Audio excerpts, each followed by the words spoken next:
Vous écoutez Mister Radio.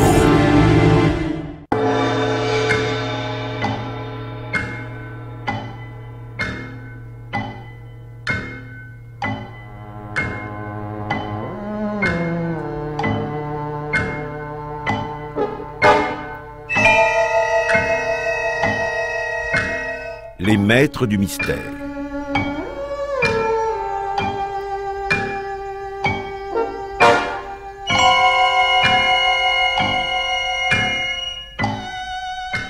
Pierre Billard a choisi pour vous La mariée était en noir de William Irish, adapté par Pierre Rolland, avec Louis Arbessier, Roger Carrel, Rosie Vart, Henri Virlogeux, Jean Brunel, André Var, Marie-Jeanne Gardien, Jacqueline Rivière, Jean Berthaud, Jean Ozen, Lisette Lemaire, Jean Mauvais, Lucienne Givry et la petite Marie Martin.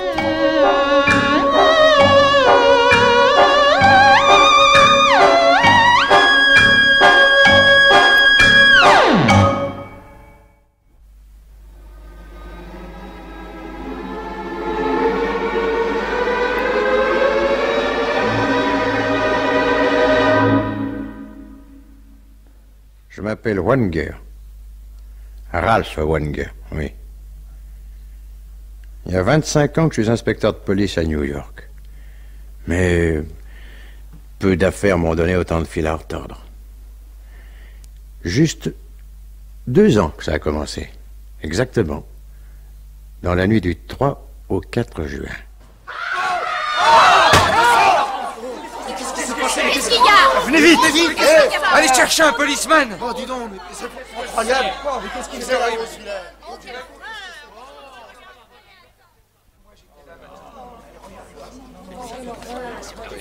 Oh, dis donc. Et pourquoi qu'il y a un flic qui monte la garde devant ce tas de journaux, là? C'est pas des journaux en tas, petit. Regarde mieux, c'est des journaux étalés. Oh, on voit quelque chose de noir qui coule d'en dessous. S'il faisait jour, tu verrais que c'est quelque chose de rouge. 4h30. Il y a des types qui commencent leur journée en finissant leur vie. Allez, en arrière, oui. Allez, en arrière. En arrière. Laissez passer. Oh, bah quoi, qu'est-ce qu'il y a? Inspecteur Wenger. Bonjour, inspecteur. Qu'est-ce qu'il y a?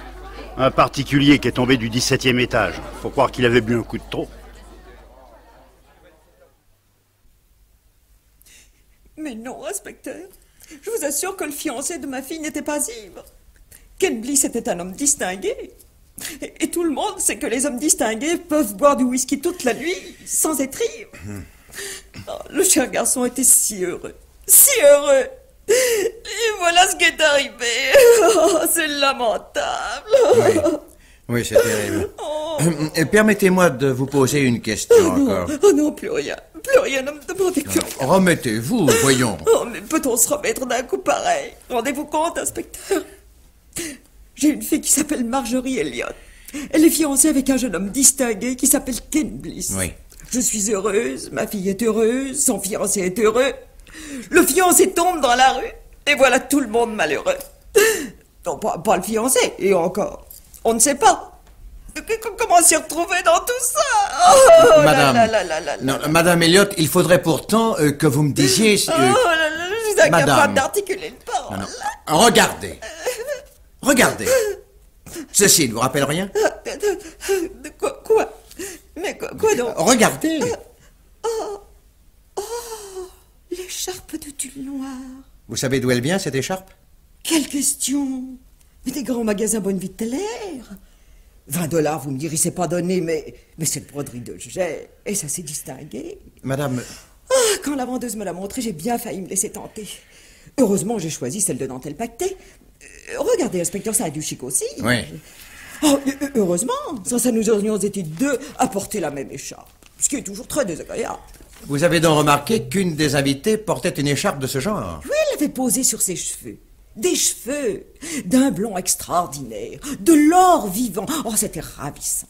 Et habillée. Imaginez-vous, une robe du soir en faille noire, le corsage ajusté, sans épaulettes, avec ça, un amour de jupe, toute l'ampleur derrière. Quelle distinction. Oui, en effet, ça devait être joli. Mais la femme... Oh, belle comme un ange, je vous dis. Son nom? Ah, ça, je ne sais pas, inspecteur. Vous recevez chez vous des gens que vous ne connaissez pas? Mais il y avait la famille du jeune homme, ses invités. Comment se rappeler tous les noms?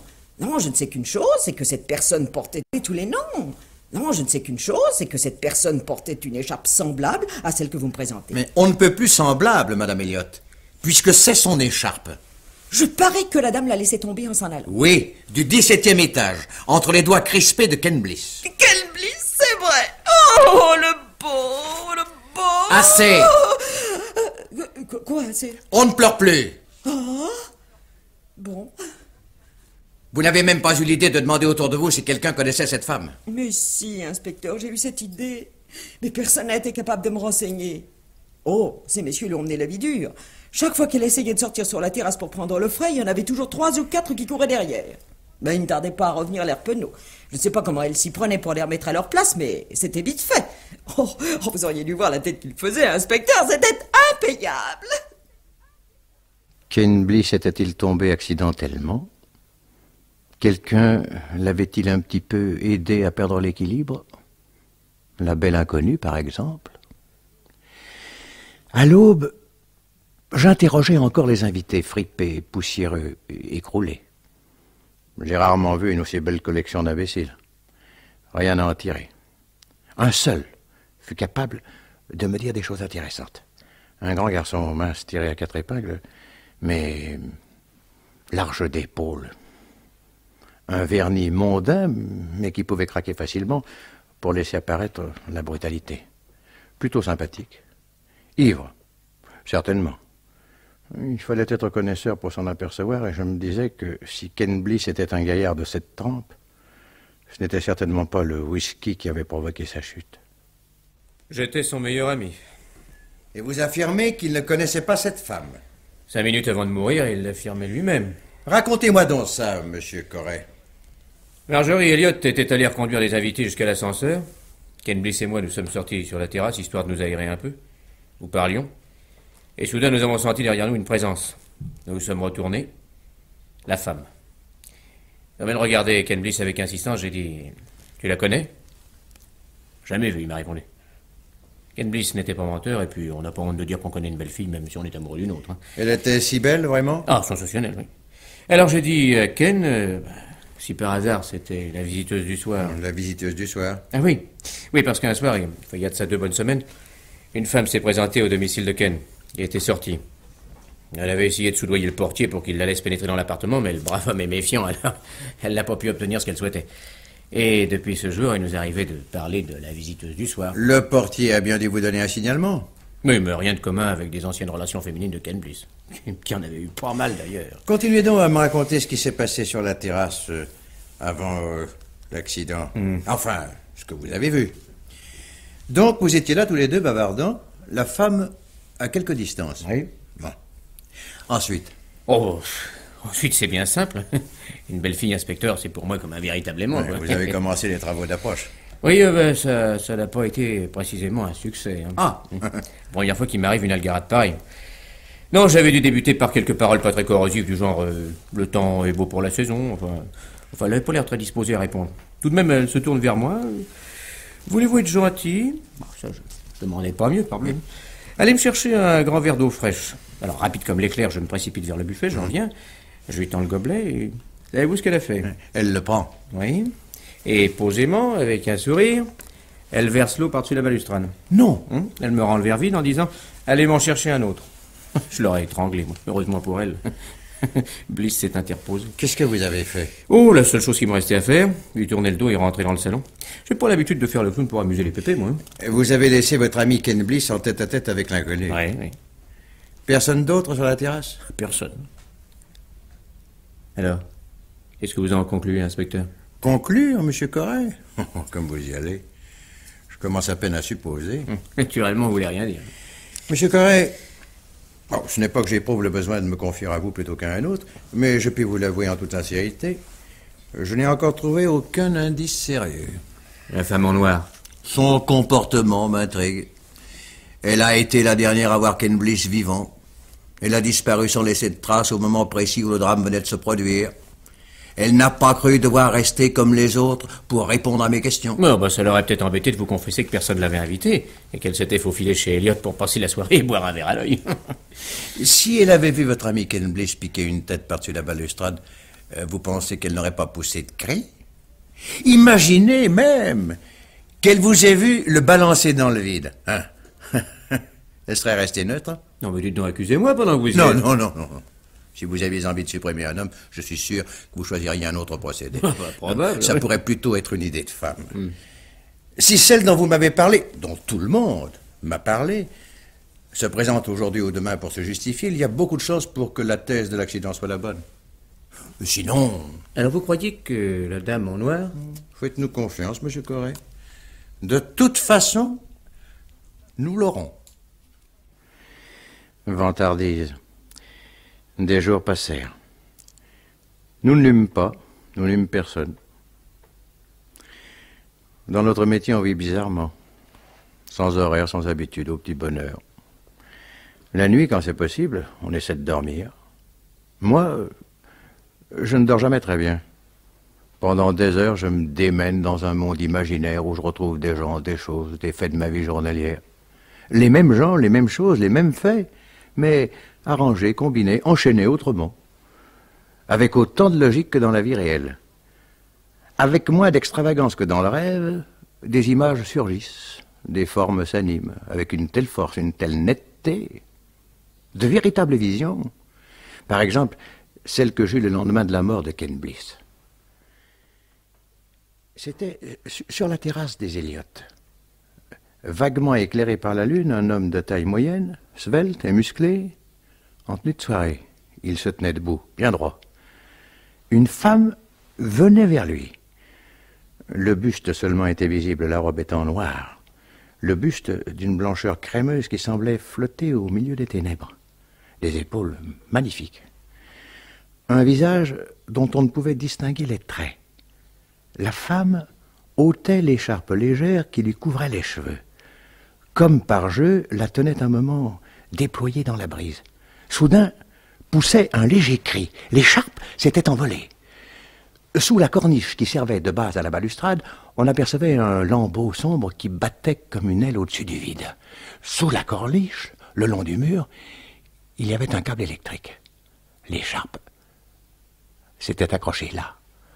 L'homme ne pouvait faire autrement que d'intervenir. Je le voyais distinctement s'agenouiller.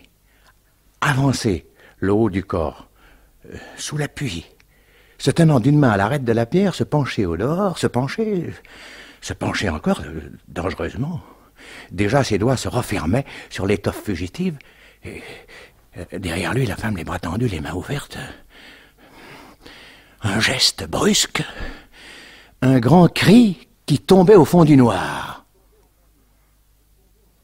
Feu Ken Bliss.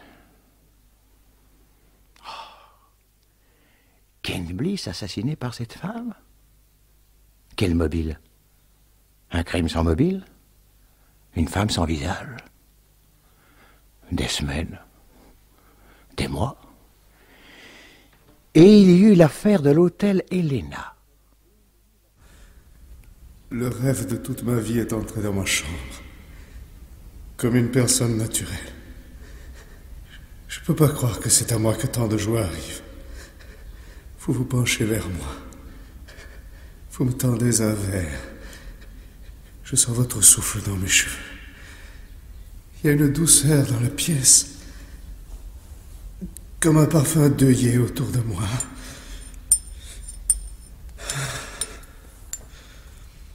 Buvez.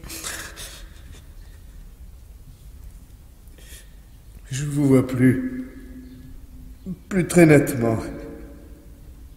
Qu'est-ce qui se passe? C'est la lumière qui vacille? Ce n'est pas la lumière, c'est vous. Qu'est-ce que j'aime? Ça me déchire là-dedans. Je vous en supplie, appelez un médecin.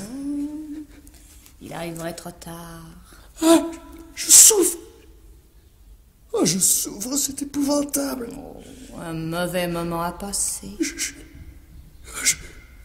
Je voulais tant vous rendre heureuse.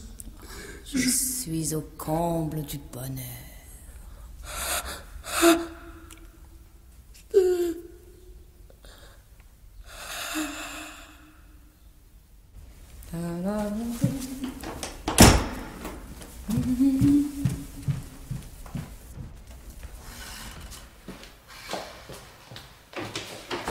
Qu'est-ce que vous faites là, madame? Vous écoutez aux portes? Ne croyez pas ça, madame. J'arrive à l'instant. Qu'est-ce que vous voulez? J'apporte cela pour Mitchell. Qu'est-ce que c'est? Du bouillon bien chaud que j'ai mis dans une thermos. Vous voyez?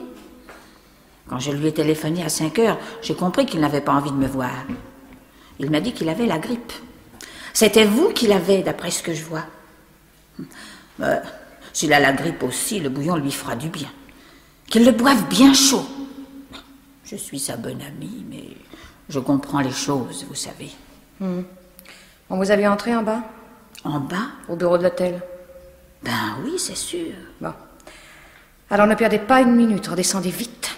Avec le bouillon? Dites au bureau que vous n'avez pas pu entrer dans sa chambre, qu'il ne vous a pas répondu, que vous êtes inquiète. Insistez pour que quelqu'un monte et vous ouvre la porte. Vous avez compris? Rien du tout. Pourquoi? Votre ami est mort. Mort? Mort de la grippe? Je viens de le tuer. Et si vous ne descendez pas tout de suite, c'est vous qu'on va accuser. Vous. Je ne vous connais pas, je ne vous veux pas de mal. Il n'y a rien contre vous. Eh bien, allez. Restez pas planté là comme une idiote. Oui.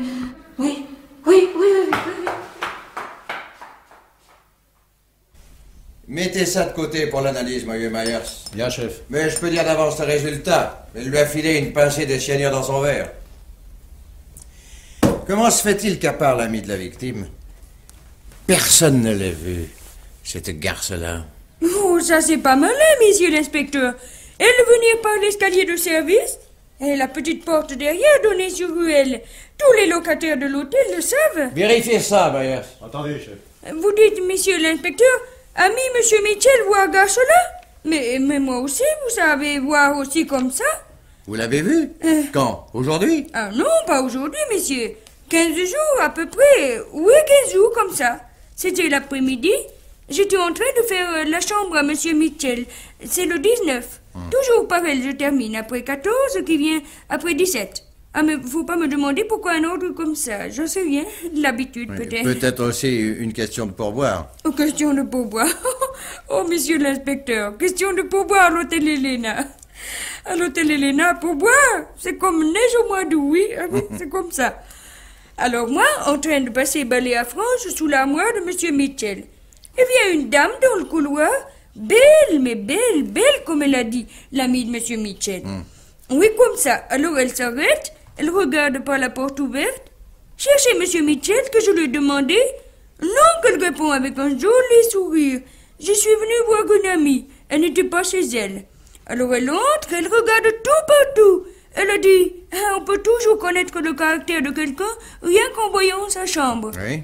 Elle regarde encore, elle a dit ci, elle a dit ça. C'était vrai, vous savez, elle parlait bien. Ça me faisait distraction. Et voilà qu'elle regarde des photos des femmes sur le mur. Alors elle dit comme ça, oh, romanesque ce monsieur-là. Il aime les femmes qui ne sont pas comme les autres. Et puis c'est comme ça, voilà. C'est comme ça quoi? Eh bien, elle est partie et jamais revue. Et c'est tout, monsieur l'inspecteur. Maigre la récolte. L'affaire de l'hôtel Helena, 6 mois après l'affaire Ken Bliss. Aucun rapport à première vue. Pourtant, ces femmes qui venaient repérer leurs victimes 15 jours avant, qui se trouvaient là au moment de la mise à mort. À noter en passant que celle de l'hôtel Helena n'était sûrement pas une maniaque de crime. Oh non, elle aurait très bien pu faire entrer cette grosse gourde avec sa bouteille thermos dans la chambre et lui faire son affaire. Même, ça lui aurait donné un peu plus de temps pour s'évaporer. 2 femmes qui étaient peut-être une seule femme. Belles. Toutes les 2. Il n'y a pas assez de gens vraiment laids. Ça aiderait tellement la police à reconnaître les criminels qui sont beaux. Oui, mais les criminels laids. Zut. Des mois passèrent encore. Et il y eut l'affaire Morand. Encore une sinistre histoire. Le dénommé Morand, employé dans une administration de la banlieue, avait été retrouvé asphyxié sous l'escalier de son pavillon.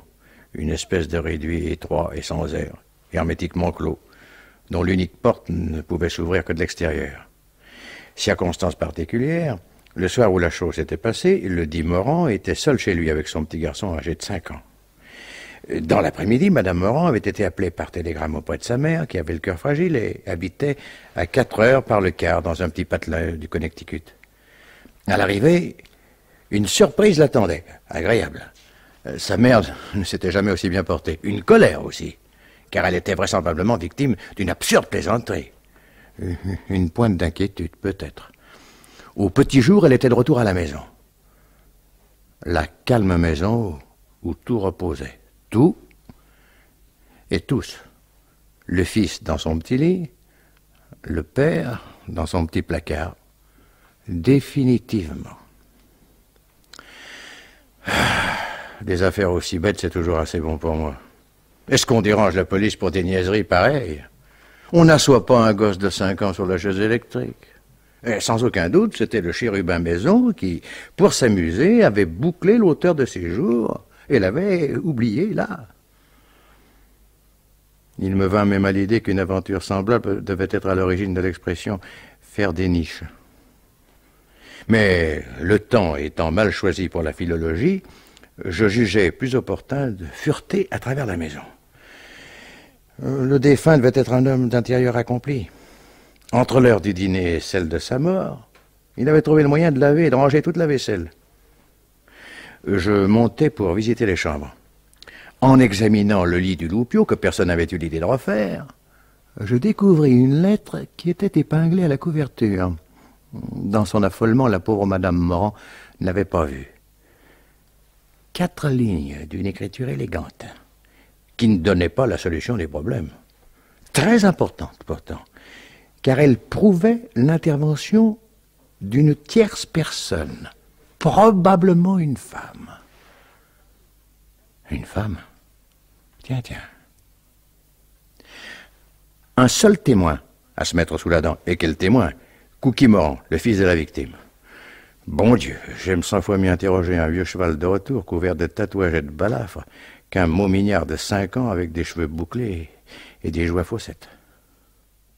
Dis, monsieur, c'est vrai que t'es policier? C'est vrai, Cookie. C'est toi qui tues tous les gangsters? Tagada! Poum, poum! Des fois, enfin pas tous les jours. T'en as tué beaucoup? Oh, pas mal. Combien? Je te le dirai, Cookie. Mais toi, il faut que tu me dises qui est-ce qui a fait entrer ton papa dans le petit placard, là, sous l'escalier. Pourquoi que tu veux savoir ça? Parce que c'est mon métier. Mon papa, où qu'il est d'abord? Tu peux me le dire? Mais en voyage, loin. Il est parti dans le train ou dans l'avion? Dans l'avion. Il reviendra quand? Non, écoute, Cookie, je ne répondrai pas à tes questions si tu ne réponds pas aux miennes. Alors donne-moi un bonbon rouge. Et tu me diras qu'est-ce qui a fait entrer ton papa dans le placard? Oui. Oh, ah, tiens. Tiens ton bonbon. Ah. Et alors, Cookie? Qui? Je sais pas, peut-être qu'il jouait. Qui jouait? Avec toi? Moi j'étais couché.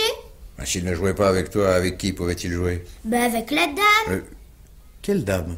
Ben la dame qui jouait avec moi. Dis, toi tu joues avec ton petit garçon? Ça m'est arrivé. Alors, tu joues à cache-cache avec lui? C'est à cache-cache que tu as joué avec la dame? On s'est bien amusé. Et ton papa a joué aussi? Non, il était dans son fauteuil, il lisait son journal. Je parie que tu as été te cacher dans le petit placard. Ah. Oui, et la dame savait pas ouvrir la porte. C'est papa qui est venu lui montrer. Et comment elle s'appelait, la dame? Ben et toi, comment que tu t'appelles? Je m'appelle Wenger. Et la dame? Ben et toi, un petit garçon, comment qu'il s'appelle? Diable de gosse. Je lui posais une question, il m'en posait 3 ou 4. Il me fallut toute une après-midi pour obtenir le nom de la dame, Miss Baker, et apprendre que la dite Miss Baker, c'était tout simplement l'institutrice de Cookie à l'école maternelle. Miss Baker, pleurer ne sert à rien. Vous venez de me dire, Miss Baker, je vous arrête. C'est la première fois que ça m'arrive, alors... Je ne vous ai pas ridoyé. Mais croyez-vous que si j'étais allée chez les Morans ce soir-là et que la chose se soit produite sous mes yeux, je serais partie sans prévenir personne? Je n'affirme pas que votre rôle se soit borné à une aussi stricte neutralité. Quoi?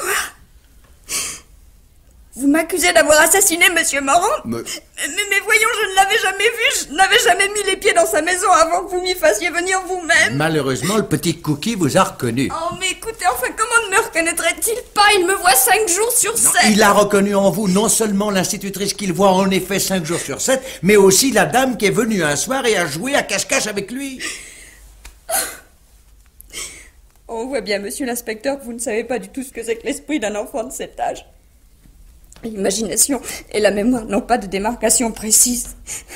Écoutez, par exemple, quand il a dit « Miss Baker, vous avez mis vos lunettes aujourd'hui », enfin, vous auriez dû essayer de savoir pourquoi il faisait cette réflexion. Tout simplement parce que la dernière fois qu'il vous avait vu, vous ne les portiez pas. Mais je ne puis m'en passer, n'importe quel oculiste vous le confirmera. Ah, la bonne heure. Vous avez vite fait de recouvrer votre combativité naturelle. Mais croyez-moi, tant que vous ne m'aurez pas apporté un alibi à toute épreuve, le reste sera secondaire. Je vous ai dit que vous aviez dîné au petit restaurant suédois et qu'ensuite vous avez terminé la soirée au cinéma Standard. Oui. Quand vous m'avez quitté, votre premier soin a été de courir pour prévenir le gargotier et la caissière du cinéma. Seulement, la plupart des gens ont horreur de se voir compromis dans une affaire criminelle. Ils vous ont trahi. Oh, j'avais été les voir par pure précaution. Je ne croyais même pas que vous iriez vérifier. Vous aviez l'air si gentil quand vous me posiez ces questions. Est-ce que vous vous imaginez, Miss Baker, que je fais bavarder les gens uniquement pour me renseigner sur leur goût en cuisine? Ou leur film préféré? Je n'avais pas pris la chose au sérieux. Je m'étais imaginé qu'il s'agissait d'un accident, que l'enfant n'avait pas sur le moment compris l'importance du danger et qu'ensuite, pour ne pas être grondé, il avait raconté que j'étais là. Je pensais qu'une simple affirmation de ma part l'amènerait à avouer son mensonge. Mais enfin, Miss Baker, vous n'étiez pas chez Morand, vous n'étiez pas au restaurant suédois, vous n'étiez pas au cinéma Standard. Bah, où étiez-vous? Il va bien falloir que je vous le dise, puisqu'il n'y a pas moyen de faire autrement. J'étais chez mon mari. Votre mari? Oui. Il s'appelle Larry Stark et demeure 420 Marcy Avenue. J'ai préparé le dîner et nous avons passé la soirée ensemble. Quelle nouvelle invention. Mais vous pouvez vous renseigner? Soyez tranquille. Mais je me demande pourquoi vous ne m'avez pas dit ça tout de suite. À l'école où je suis institutrice, on n'engage que des célibataires. Ah, cette histoire-là me coûtera sans doute ma situation. Ouais. Maintenant, je dois vous conduire au grand patron. Il a manifesté le désir de faire votre connaissance. Mais un bon conseil, ne parlez pas de mari. Mais pourtant, Miss Baker, il est un peu tard pour faire une déclaration nouvelle. Il est toujours dangereux de changer de train entre deux gares. On risque de tomber sur la voie.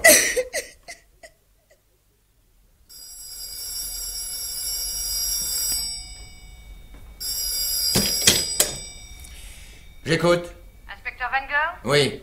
Qui me demande? Moi. Et vous, plus un mot. Qu'est-ce que... Vous venez d'arrêter l'institutrice de l'école maternelle, Miss Baker. C'est bien exact, n'est-ce pas? Je vous appelle pour vous dire qu'elle est absolument étrangère à ce qui est arrivé à Morand. Absolument innocente, vous m'entendez? Je vais vous donner quelques détails précis. Le billet épinglé à la couverture du petit Cookie était assez rédigé. Vous avez un très gentil petit garçon, Madame Morand. Vous le retrouverez sain et sauf à votre retour. Je ne voudrais pour rien au monde qu'il lui arrivât le moindre mal. Miss Baker ne connaît pas ce texte, dont vous n'avez communiqué la teneur à personne. Ah, autre chose. Le poste de radio des Morans est un Philco 327. Le journal que lisait Morand était le New York Times. Je lui ai servi des œufs brouillés pour son dernier repas. Vous avez pu retrouver les coquilles. Meyers, vite. Cherchez à savoir d'où l'on me téléphone. Vous mettez votre main devant l'appareil pour souffler à quelqu'un qui cherche à savoir d'où je parle. Non, ne perdez pas votre temps, je vais raccrocher. Ah, une dernière preuve. Demandez donc au petit Cookie si son institutrice avait mis ses lunettes quand elle est venue jouer avec lui, ou si elle ne les avait pas mises. Une astuce. Je m'étais dit que l'enfant refuserait peut-être de m'accepter comme étant son institutrice, car je ne lui ressemble guère, même quand je me coiffe et m'habille comme elle. Il fallait pouvoir expliquer au père que le petit ne me reconnaissait pas parce que c'était la première fois qu'il me voyait sans lunettes. Ah, c'est pas mal imaginé, n'est-ce pas? Vous n'y aviez pas pensé? J'espère que ce truc pourra vous servir. Ne me remerciez pas, c'est inutile. Et si vous voulez me faire plaisir, relâchez bien vite cette pauvre Miss Baker. Adieu. Et bonne chance, inspecteur Wenger. Le clic de l'appareil me fait l'effet d'un coup de cravache à travers la figure. Bien entendu, quand on arriva dans le drugstore de la 23e rue, où la femme m'avait parlé, Il n'y avait plus personne. Encore une qui savait se volatiliser comme dans les contes de fées. Les nuits qui suivirent ne m'apportèrent ni sommeil, ni oubli. Voyons. La vengeance. La vengeance, oui, mais de quoi la vengeance? Vengeance Ken Bliss, vengeance Mitchell, vengeance Morand. 3 fois vengeance en 1 an et demi. Même minutie dans la préparation, même sang-froid dans l'exécution, même adresse dans la fuite, même criminel. Quelques empreintes relevées ça et là en faisaient foi.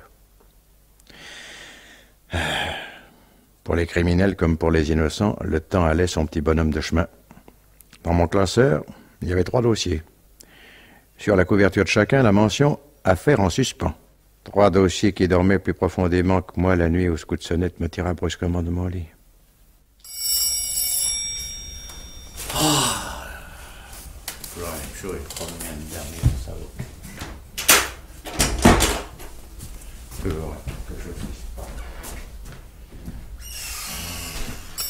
Voilà, qu'est-ce qu'il y a?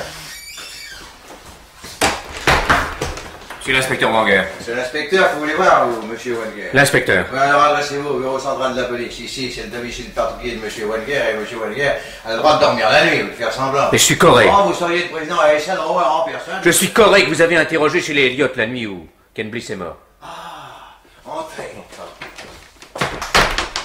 monsieur Perret, je vous demande pardon. Comment avez-vous eu mon adresse? Ah bah ça, je vous dirai ça une autre fois. Mais si vous vous intéressez toujours à l'affaire Ken Bliss... Si je m'y intéresse. Bon, alors habillez-vous au galop et venez avec moi. Je vous raconterai dans la voiture. Dépêchez-vous.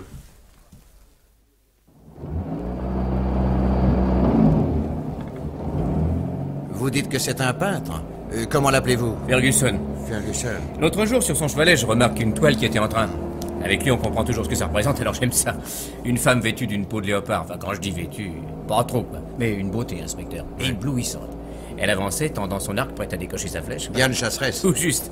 Alors, ce qui avait des patents dans le tableau de Ferguson, c'est que quand on le regardait, on avait l'impression que la bougresse marchait sur vous. La flèche allait sortir du tableau et vous transpercer le cœur. C'est un as, votre ami. Hein? Oh oui, chaque fois qu'il apporte une couverture à un magazine, il touche dans les $1000. Hein. $1000, oui.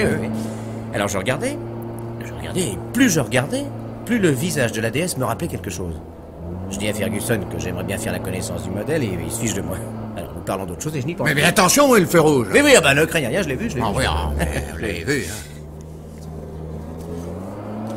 Et tantôt, j'apprends qu'une bande de copains a décidé de monter chez Ferguson pour lui faire payer le vin rouge. Bref, c'est la spécialité de la maison. Et quand j'arrive, la fête bat déjà son plein. Et qu'est-ce que j'aperçois dans un coin? Diane Chasseresse en chair et en os. Oui. Et autour d'elle, des gars émoustillés qui essaient de se faire valoir. Alors visiblement, ces galanteries d'un goût douteux n'enchantent pas le modèle, mais enfin, elle voudrait bien s'échapper, mais comment, hein? Je réussis à me glisser auprès d'elle, je lui offre de favoriser son évasion. Je suis son ami, je l'emmène, personne ne peut m'en empêcher. Ferguson voudrait bien la retenir, mais elle lui dit quelque chose à voix basse et il nous laisse partir. Qu'est-ce qu'elle a bien pu lui dire? Oh, que s'il réussissait à se débarrasser de ses énergumènes, elle reviendrait poser le soir même ou quelque chose de genre. Enfin, il se faisait un tel bruit autour de nous que je peux avoir mal entendu. Hein. Mais moi, je pensais que Ferguson risquait bien de l'attendre jusqu'à demain matin. Quand je tire une fille... Non, je vous crois sur parole. Alors, nous voilà dans la rue. Je la regarde bien en face et je lui dis que je suis certain de l'avoir déjà rencontrée. Elle me répond que si je l'ai trouvé que ça, enfin... Pourtant, elle a une drôle de façon de me regarder, je la pousse vers la voiture et elle se laisse faire. Félicitations. Vous l'amenez chez vous? Je l'amène chez moi. Elle se met à fureter dans tout l'appartement. Mon bureau semble surtout l'intéresser. Moi, je l'observe. Je me dis, enfin, je finirais bien par trouver. Ça, je finirais. Vous savez, c'est quand on a un mot sur la langue, là. Oui, je sais. Alors, elle s'est mise à ouvrir mes tiroirs, à les refermer l'un après l'autre. Oui, il y a de ces petites femmes nerveuses qui cherchent à passer le temps. Attention, moi. Qui cherchent à passer le temps comme elles le peuvent en attendant le moment où vous allez les prendre dans vos bras. Oh, mais dites donc, inspecteur, vous avez la pratique aussi, hein. N'exagérons rien. Et puis, elle tombe sur le tiroir où est mon automatique, elle le prend. Mais attention, le feu rouge. Oui, merci, je l'avais pas vu. Non, mon vieux, attention. Elle le prend et je lui dis posez ce machin-là, il est chargé. Elle répond alors n'essayez pas de me l'enlever. C'est comme ça que les accidents arrivent. Très juste. Elle parle toujours ma fille, je m'approche d'elle par derrière, je la prends dans mes bras. Et alors? Et ben alors ça n'a pas pris. Ça lui disait rien? Bah il faut croire. Elle m'a dit ne m'embrassez pas, imbécile. Imbécile? Imbécile, oui. Ça n'est pas l'amour que je cherche. Elle reculait vers la porte avec le pistolet braqué dans ma direction et quand je suis sorti, elle était déjà dans l'escalier. Elle avait laissé l'arme sur le seuil. Je l'ai appelé par-dessus la rampe, je lui ai crié mais je finirai bien par savoir qui vous êtes. Vous n'avez pas idée de ce qu'elle m'a répondu. Ma foi. Vous avez de la chance de ne pas encore y avoir réussi. Oui, je commence à croire qu'en effet, vous avez eu de la chance. Oh, bah, j'étais furieux. Vous l'auriez étranglé. Enfin, qu'une poule vous envoie sur les roses, ça peut arriver, mais qu'après elle fasse cocorico. Oui. Et vous, qu'est-ce que vous avez fait? Eh ben, je me suis couché, pas question de dormir. Hein. Je connais ça. Je fumais une cigarette, j'éteignais la lumière, je rallumais, cigarette, obscurité. Et alors, tout d'un coup, ça a été comme un éclair. Mais parbleu, je savais très bien que je l'avais vu quelque part. C'était... La femme en noir. Ben, comment le savez-vous? Voyons. Tout amateur de mystère l'aurait deviné depuis longtemps. Il serait surpris, même si je ne vous demandais pas ce que vous avez fait de l'automatique. Pour les empreintes. J'espère que vous n'avez pas trop tripoté depuis qu'elle l'a tenu entre ses mains. Je l'ai remis dans le tiroir de mon bureau directement. Vous pourrez le faire prendre quand vous voudrez. Trop heureux de vous rendre service. Trop aimable, merci. Mais probablement vous n'en aurez pas besoin. Si tout va bien comme je le pense, avant 5 minutes, vous serez en grande conversation avec la mignonne. Nous approchons. Oui. Corée, dites, l'arc, comment était-il? L'arc, quel arc? Mais vous m'avez dit que la chasseresse avançait, l'arc tendu. Le modèle, posait-il avec un arc véritable? Ah oui, sans doute. Oui, ben bon, et la flèche? Une vraie flèche? Oui, Ferguson dit toujours que si les accessoires ne sont pas vrais, il perd l'inspiration. 20 Dieu, foncez, mon vieux, mais foncez! Mais non, il y a le feu rouge. On s'en fout! Mais non, mais il y a un moteur qui siffle. Non, mais pas, on arrangera ça demain. Allez, si tu... Fonce, mon vieux, fonce, on y est! Enfin, voyons, monsieur l'inspecteur, c'est pas raisonnable, ça. On va peut-être déranger monsieur Ferguson, il sera pas content. Ouvrez cette porte. Ah, bah, puisque c'est la police qui m'en donne l'ordre, moi, je veux bien. Vous voyez bien, il y a de la lumière dans l'atelier. Oh, inspecteur, regardez. Ah oui, Diane a détruit son portrait. Il était trop ressemblant. Oui, elle est partie. Ah, nous arrivons trop tard. Mais derrière le paravent, vous croyez? Oh! En plein cœur, Corée. Diane a décoché sa flèche. Dites-moi, Corée. Oui. N'avez-vous jamais connu un dénommé Mitchell? Non. Et Morand? Oui, Morand. Ce nom ne vous dit rien non plus? Ah, absolument rien, non. En tout cas, vous avez connu Ken Bliss et vous avez connu Ferguson. Ah bah pas en même temps. J'ai rencontré Ferguson dans un cocktail il y a à peu près 8 mois, enfin c'est-à-dire bien après la mort de Ken Bliss. Oui. Mais je sais que les deux hommes s'étaient connus autrefois. Ils ne se voyaient plus? Ah, non. Fâchés? Non, je ne crois pas. Ils s'étaient perdus de vue. Tout simplement, Ken Bliss était à la bourse, Ferguson peignait ses tableaux aux deux mondes, hein, c'est pas... Ils ne s'étaient pas liés à l'occasion de leur travail, alors quoi? Le sport? Le bistrot? Autrefois, ils faisaient partie tous les deux du club du vendredi. Club du vendredi? Qu'est-ce que c'est que ce club-là? Oh, c'est pas un vrai club, non. Ils se réunissaient avec d'autres garçons de leur âge. Le soir, quand ils avaient touché leur paye pour jouer au poker, boire ou chahuter, quoi. C'est le pauvre Ferguson qui m'avait raconté tout ça. Il avait acheté en commun une voiture et il roulait comme des fous à travers la ville. Mais c'est prodigieusement intéressant ce que vous venez de me raconter. Chinook avançait péniblement à travers la plaine neigeuse. Monsieur Holmes? La plaine neigeuse. La plaine neigeuse. Monsieur Holmes, il y a un monsieur dans la salle d'attente. Son visage était pareil sous son capuchon de fourrure. Ce monsieur insiste pour vous voir. Miss Troslow, depuis combien de temps êtes-vous ma secrétaire? Depuis 5 ans, monsieur Holmes. Et vous ne savez pas encore que je refuse de recevoir les importants. Il a menacé de forcer la porte si je ne venais pas immédiatement vous prévenir. Où est Sam? Appelez Sam et dites-lui de jeter cet individu dans l'escalier. S'il résiste ou menace de faire du scandale, appelez la police. Oui, mais monsieur Holmes, ce monsieur, c'est la police. Oui, que la police aille au diable. Sans doute parce que j'ai arrêté ma voiture dans un endroit interdit. Et moi qui suis en train d'enregistrer sur le dictaphone le passage le plus important de mon roman. Miss Troslow, vous avez enfreint la règle inflexible que j'ai essayé de vous inculquer pendant... Depuis combien de temps êtes-vous ici? 5 ans, monsieur Holmes. Depuis 5 ans, donc je n'ai cessé de vous répéter que mon travail est une chose sacrée. La maison peut prendre feu... Ah, le feu, oui, je sais. Mais pour la police, vous ne m'avez jamais rien dit. Et je ne vous le dirai pas. Je me vois dans l'obligation de me passer désormais de vos services. Demandez à Sam qu'il vous remette votre chèque et rentrez chez vous. Allez, Miss Troslow, allez.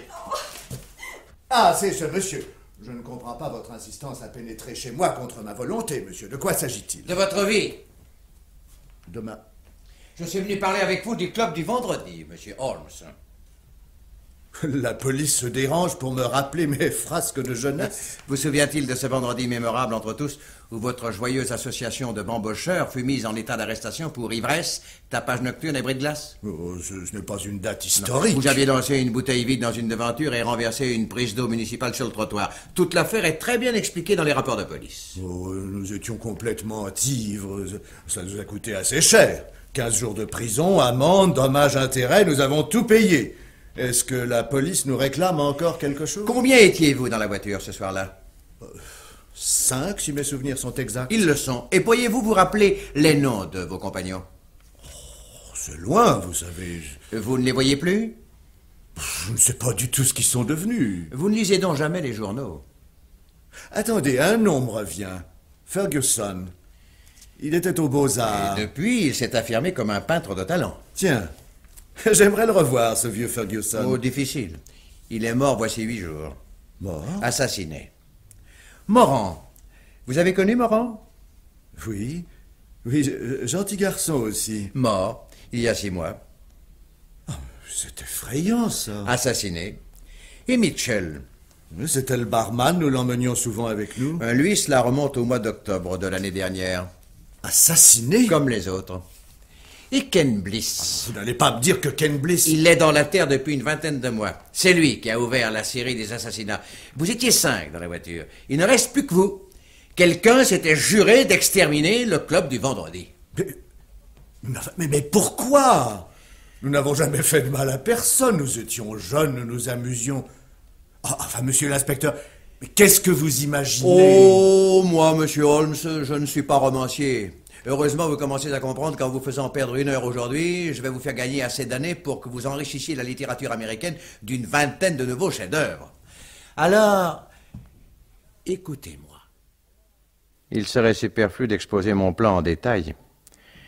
Le lendemain de notre conversation, M. Holmes, écrivain de grand renom, quittait son appartement de la ville pour sa maison des champs. Chose remarquable, il n'emmenait pas avec lui le vieux nègre Sam, valet de chambre devenu factotum. Il était accompagné d'un nouveau domestique engagé à la dernière minute. Les gens du pays n'en furent pas tellement surpris. M. Holmes avait une réputation d'originalité solidement établie. On ne cria pas au scandale parce qu'il avait supprimé une barbe qui, naguère encore, faisait son orgueil, ou parce qu'il avait enchâssé son visage olympien dans l'armature de formidables lunettes noires. On attendait la remplaçante de Miss Truslow. Je m'appelle Miss Kitchener. Je suis la nouvelle dactylographe que l'agence Trent envoie à M. Holmes.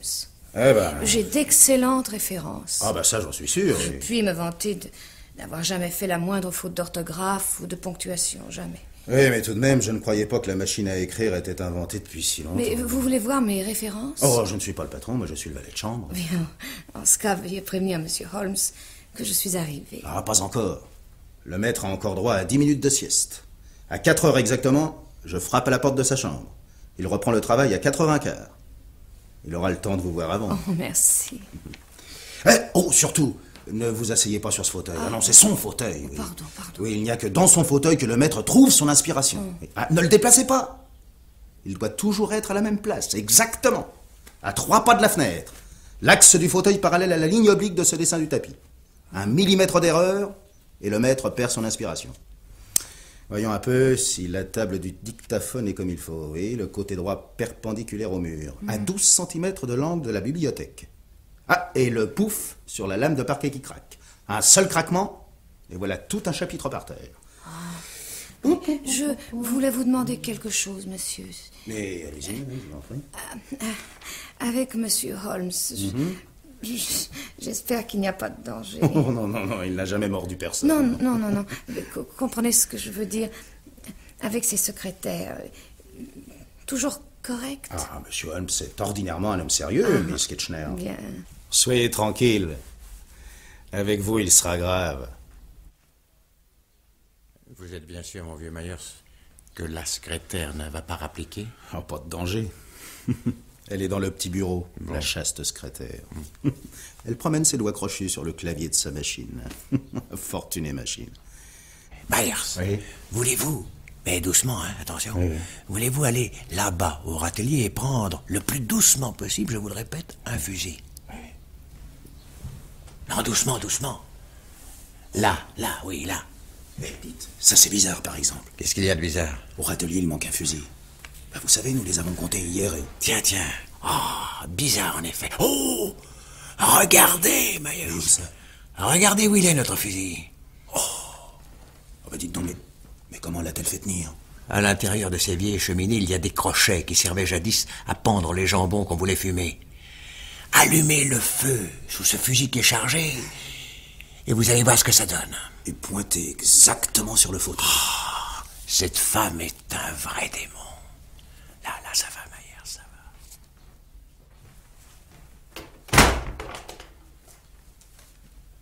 Miss Kitchener. Miss Kitchener. Oui. Ah. Entrez, Miss Kitchener.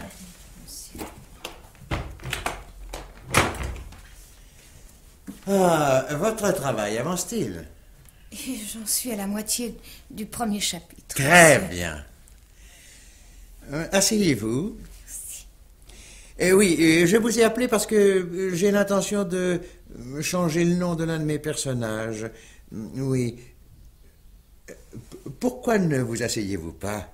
Mais c'est votre fauteuil. Oh, un fauteuil ou un autre. N'écoutez pas mon idiot de domestique. Ah, vous êtes là, vous, Mayer. Oui, maître, oui. Non, bon. Mettez du bois dans la cheminée. Bien, maître, bien.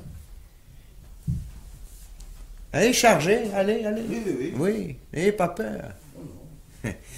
Oui, voyons. Comme il s'agit d'un roman d'aventure qui se passe dans le Grand Nord, il est nécessaire de trouver des noms canadiens. Oui. Mais qu'est-ce que vous avez, Miss Kitchener? Vous êtes souffrante? J'ai trop chaud dans ce fauteuil.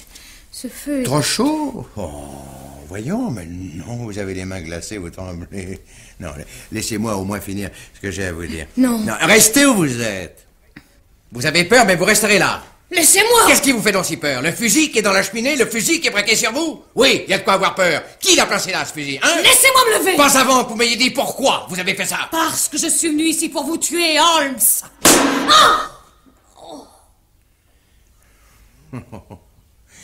Il est évident que si je n'avais pas pris le soin de retirer la charge de plomb... Vous êtes une femme très courageuse, mais une charge de plomb dans la tête, pour une jolie femme. Car vous voilà redevenue celle dont on m'avait fait des descriptions si merveilleuses. Mes compliments pour le maquillage. Oui, allons, buvez, hein, ça va vous remettre. Oui, merci. Et maintenant, appelez la police. Je suis prête. La police, c'est moi, inspecteur Wenger. Holmes est en sûreté depuis plusieurs semaines. Oui, j'ai eu l'idée de me substituer à lui. Oh, ce n'est pas génial. Et vous voyez, je me suis même souvenu du truc des lunettes. Oh, tout s'était si bien passé avec les quatre. Oui, mais attention, le dictaphone enregistre. Est-ce que vous me prenez pour une criminelle ordinaire? Oh. Pensez-vous que j'ai l'intention de nier, de tricher? Je suis fière de ce que j'ai fait. Oui, j'ai poussé Ken Bliss. J'ai empoisonné Mitchell. J'ai enfermé Moran dans son placard. J'ai percé le cœur de Ferguson. 4 erreurs, Madame Killin. Vous savez mon nom? Ah. Alors vous devez savoir aussi que j'ai été veuve le jour de mon mariage. Je le sais. Oh, pas depuis longtemps. Oui. Le prêtre venait de nous unir. Nous sortions de l'église, Nick Killen et moi. Heureux. Marchant vers notre avenir. Soudain, d'une rue adjacente, cette masse noire surgit. À toute vitesse, elle est passée au ras du trottoir dans un bruit formidable. Et quand ils ont été passés, j'ai vu Nick effondré sur les marches, avec sur le blanc de la chemise cette tache rouge qui grandissait. J'avais retenu le numéro de la voiture. J'ai une mémoire folle. J'ai su qu'il s'agissait de 5 ivrognes qui se sont fait coffrer le soir même. Mais ils avaient si bien combiné leurs coups que la police n'y a vu que du feu. Elle avait vu, la police. Elle savait. Elle savait quoi? Le soir où Bliss, Mitchell, Moran, Ferguson et Holmes sont passés devant l'escalier d'église, ivres, entassés dans la voiture. Un homme était accroupi à une fenêtre du premier étage, dans la maison qui fait face au porche. Cet homme attendait votre sortie, un automatique à la main. Au moment où vous avez descendu l'escalier côte à côte, l'homme a visé Nick Killin et appuyé sur la détente. À ce moment précis, l'auto noir passait. La balle a touché le but, par-dessus la voiture. Une coïncidence extraordinaire, comme il ne s'en trouve pas 2 en 1000 ans. Et cet homme, vous allez me faire croire que la police l'a découvert? Arrêtez! Il est en prison depuis 3 semaines, vous le connaissez. Qui? Il s'appelle Corrin. Corrin? Oui. À 2 reprises, je l'ai rencontré. C'est la 2e qui a été cause de sa perte. Quand il m'a raconté que la femme mystérieuse, vous, que je recherchais depuis l'affaire Ken Bliss, l'avait tenu en respect chez lui. avec son propre automatique. Lui. Et je l'avais là. Oh, comme c'est bête. Oui, vous dites, mais quelle preuve? Je lui ai demandé de me confier son arme pour les empreintes. Il l'a fait, sans discuter. Le cher garçon avait seulement oublié que c'était avec cette arme-là qu'avait été tirée la balle extraite du corps de Nick Quillen. C'est très bien organisé, la police, on a beau dire. Nous avons arrêté Corey, et il a bien été obligé d'avouer. Mais pourquoi ce Corey a-t-il tué Nick? Vous savez quelle était l'activité de Nick Quillen avant qu'il tombe amoureux de vous? Oui. Je lui avais demandé de choisir, le gang ou moi. Il était l'associé de Corey. Il y avait quelques cadavres entre eux. Des comptes pas très clairs. Julie Quillen, vous avez exécuté 4 innocents. Oh, inspecteur. Inspecteur, c'est atroce. Oh, c'est atroce. J'entends le cri terrible de Ken Bliss quand il est tombé.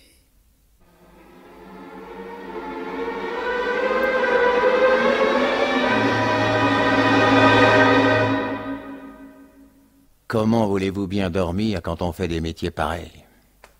La nuit dernière, j'ai eu encore une vision effroyable. La cloche sonnait le glas. La porte de l'église s'est ouverte toute seule. Le cortège descendait les marches. Le marié, encadré par 4 gentlemen livides. 5 squelettes qui se désagrégeaient à chaque pas, jusqu'à n'être plus que des fantômes sans consistance. La femme restait seule, visible, vivante, vraie. De lourdes chaînes fixées à ses chevilles et à ses poignets alourdissaient sa marche.